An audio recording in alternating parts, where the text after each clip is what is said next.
Welcome to Copy Trader, where we make tools and tutorials to help you make money copy trading. In this video, I'm going to explain exactly what you need to know about slippage. I'm going to teach you what it is, and I'm going to teach you how to know exactly what slippage to use for every individual trader, so you can get the best entry without missing out on enormous gains. Once you know how to master slippage, you can truly start to make money copy trading.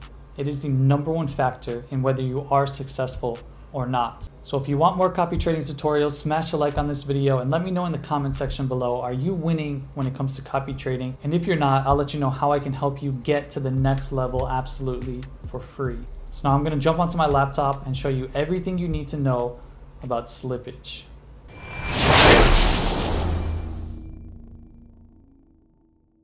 Today I'm answering a question from our Discord channel. If you have any questions at all in regards to copy trading, join our Discord. The link is in the description below. And you can ask questions in our chat, and I will make in-depth videos as I am now to help you solve whatever problem you are having. Today's question is from Rich Habit Ken. He asks, I really need to know what slippage to use on specific wallets. And this is a good question. It's a question that I get a lot from people, and I'm going to dive into that right now. So if anyone doesn't know what slippage is, it's the price difference between when your mirror buys and when you enter the trade. So for example, if we were looking at this trade and our mirror bought here at 298 and we used Odinbot and we got in at the top of this candle, essentially, that would be a 10% price difference because we would be getting in at 329. So our mirror would get a better price, would get more tokens for the same amount of money than we would. Slippage also takes place on the way down. So when they sell here, and we would probably end up selling somewhere around here, which is why many times in copy trading, a mirror can make 25%, but then when you copy them, you end up making a smaller amount, sometimes even losing money depending on how much the slippage is. In this case, we'd probably still make a 7% gain, but slippage is the most important factor in copy trading, in my opinion. So in our Odinbot, and if you don't already use Odinbot, then use the link in the description below. It's the fastest copy trading bot, and I will teach you exactly how to use it and set it up correctly at copytrader.com. But in our bot, if you go to the controls, then you can control what slippage you allow the bot to buy with. So for example, if my slippage is set to 30%, and after the mirror buys, when the bot goes to buy the coin, if the price has changed more than 30%, I'm not going to buy the token. The bot is going to skip the buy and protect me from getting a bad entry. This is a very useful tool, but you need to know what to make this number, because if you make it 70%, then you're going to enter a lot of trades, but you're going to get in at a bad position and probably lose money on some trades. But if you make this something very small, like 10%, you'll probably skip most trades. You won't get into many trades, and you'll miss opportunities to make a lot of money.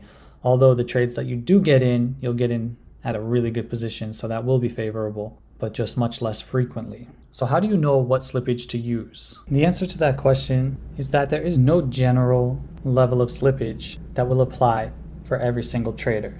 As we teach at Copy Trader, every single trader that you find requires their own unique strategy. So if you're thinking about copy trading someone, you need to analyze their trades, at least 10 to 20 of their last trades, in great detail with great precision. Most people do not do this, and then they complain that they lost money. When you find a wallet that you like, that looks really good, you need to take your time. You need to analyze 10 to 20 trades, open the charts, and you need to know exactly what is going on, exactly what this trader is doing, and how can you capitalize on it. During that analysis for any specific trader, you will be able to realize what slippage settings you need for your strategy to work.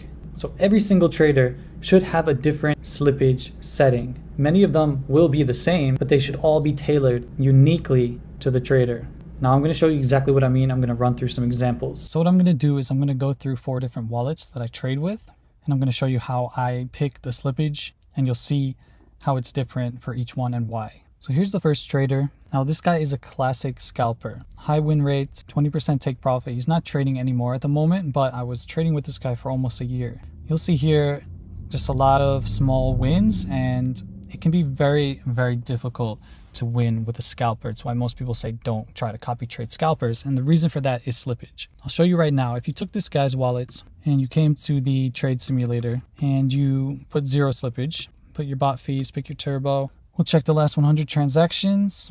then you would see that we would get a 20% ROI, pretty much exactly what he's getting right now. But because these numbers are so tight, even with a little bit of slippage, if I came back and put a 10 or 13 to 14% slippage on this guy, then right away I'd be losing money. So with a scalper, you need to have really, really low slippage. Better to not enter a trade because of the buy failing due to excessive slippage than to enter a trade and lose. So let's look at one of this guy's trades. We've got this one here, and as you can see, it's not too bad actually. He buys with a pretty small amount, $88, and that's pretty much all you can really get away with here. So then I can see the slippage is going to be around 7.6%. He actually buys somewhere around here, so it'll probably be a little less than that. So if he were to buy with $88 every time and he had no copy traders, you can see the slippage on the way down. He sells about here. There's really no slippage on the way down.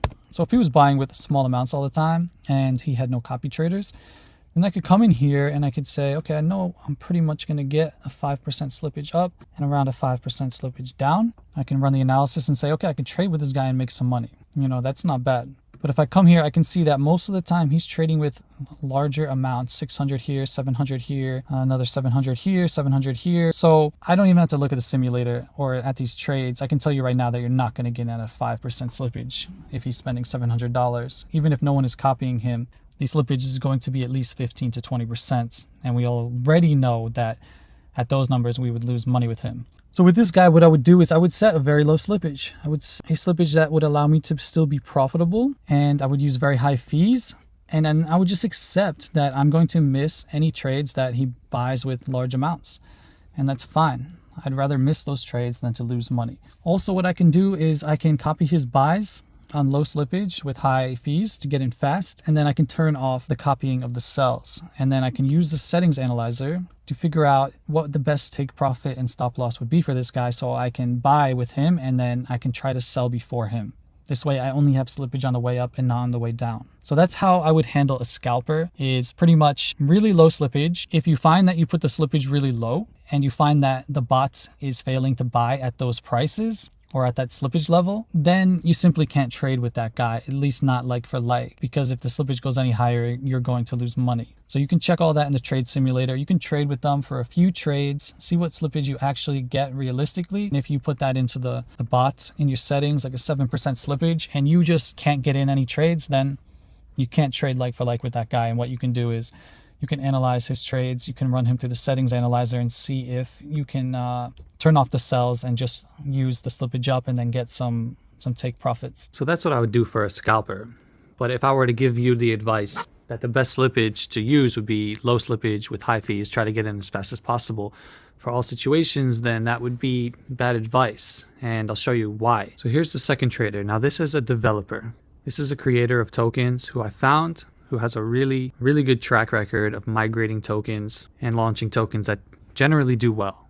Now for this guy, let's look at one of his recent trades. So here you can see one of his recent trades. So you can see that he obviously launched the coin. So he's entering all the way down here. He's entering all the way down here, and he's got snipers. Obviously, I'm one of them. I've got my settings on OdinBot set to launch your Mirror's Launchpad token. So anytime this guy launches a token and adds liquidity to that token, I will buy it. So he's adding liquidity. He's having his first buy here. And in the first candle, I am also buying. But if we zoom in here, we can see that there is quite a large pump in the first candle, about a 145% pump. That's because we're going from absolutely nothing to him adding the liquidity, him making his first buy, and everyone sniping this token or possibly copy trading him, leading to a huge pump. So if I were to have a low slippage of even 20%, I would never get into this token. I would miss this trade, and I would miss the opportunity to make 479% gain. Now, yes, it might be better to not buy in the first second, to wait for a correction and manually copy trade this guy.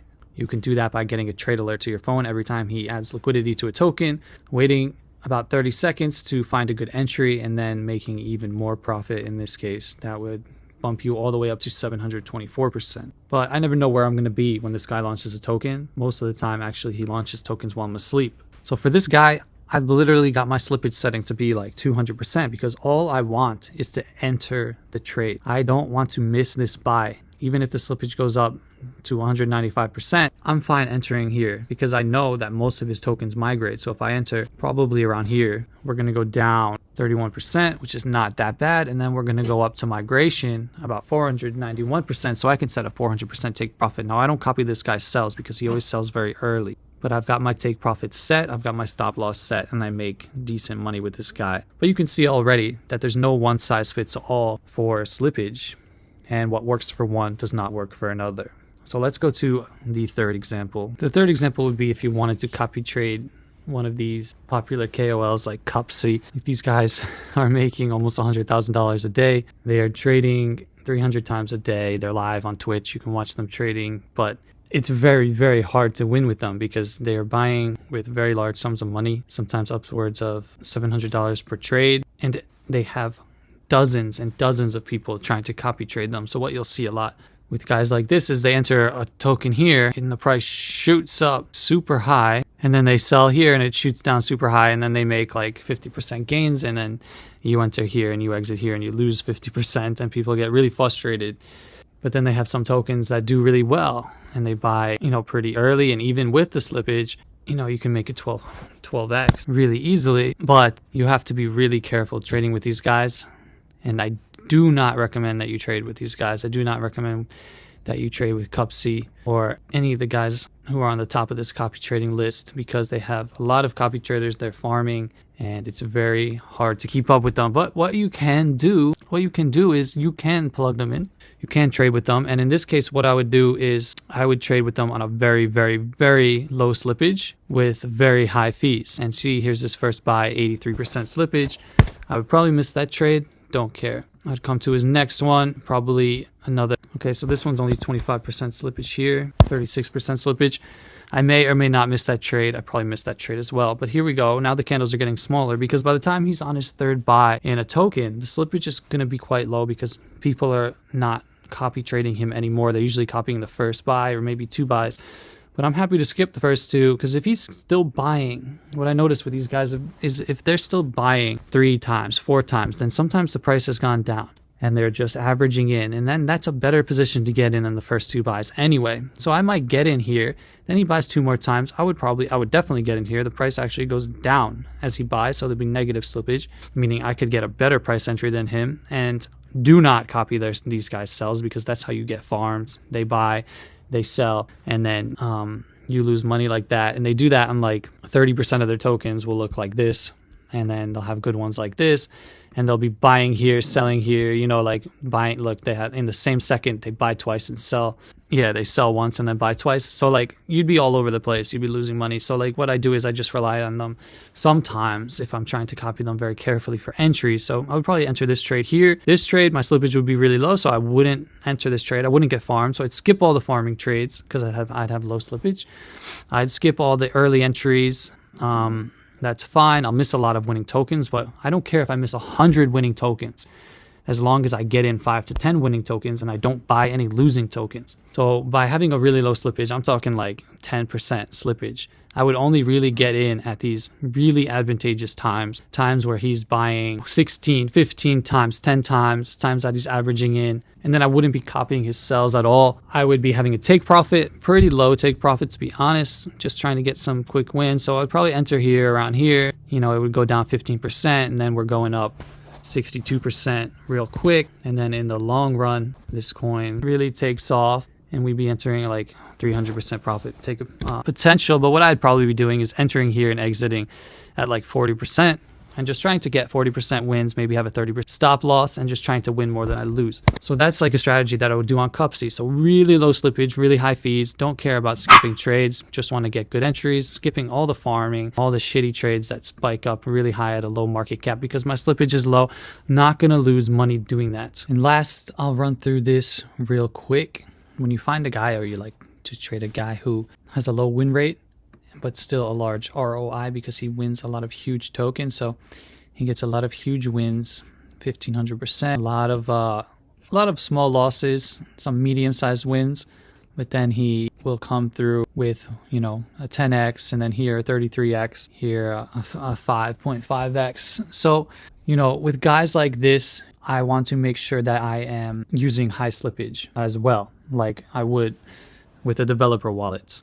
Because what you don't want to happen is you don't want to catch all of these losing trades, waiting for the big payout, and then to miss the big payout on Slippage, because these coins, they look like this. They look really nice. And you want to make sure, absolutely make sure that you get into these tokens. Because if you don't, if you miss these tokens, but you don't miss all of these tokens, then you're just going to drain your entire wallet and you're not going to get the cookie or the carrot at the end of the stick. So for guys like this, I keep my slippage high. I don't care. I want it to be like 100, 200%. That doesn't mean I'm going to buy at that slippage. I might get a 20% slippage, but I'm going to make sure that when he hits a 33x, that I get in that coin. So that's really it, guys. I guess the summary of the entire thing is that what slippage, the question was, how do you know what slippage to use with each trader? Well, each trader requires their own manual analysis and their own unique custom slippage. So what you need to do is you need to go through the trader. You need to open their last 20 to 30 trades. You need to analyze every single one of them. You need to know exactly what are they doing? What is their strategy? And how can I capitalize on it? How can I win with them?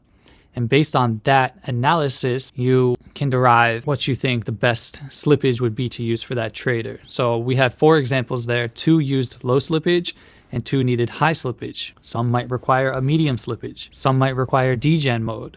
It's impossible for me to say without looking at the wallets for you, but I hope that this gave you a really clear idea of how I come to those decisions. So thanks guys for watching. Subscribe for more videos like this. Please smash a like on the video. It really helps the channel out. And join our Discord where you can ask questions and I will do my best to answer them with videos like this if I think it can help other people too. So thank you. I'll see you later.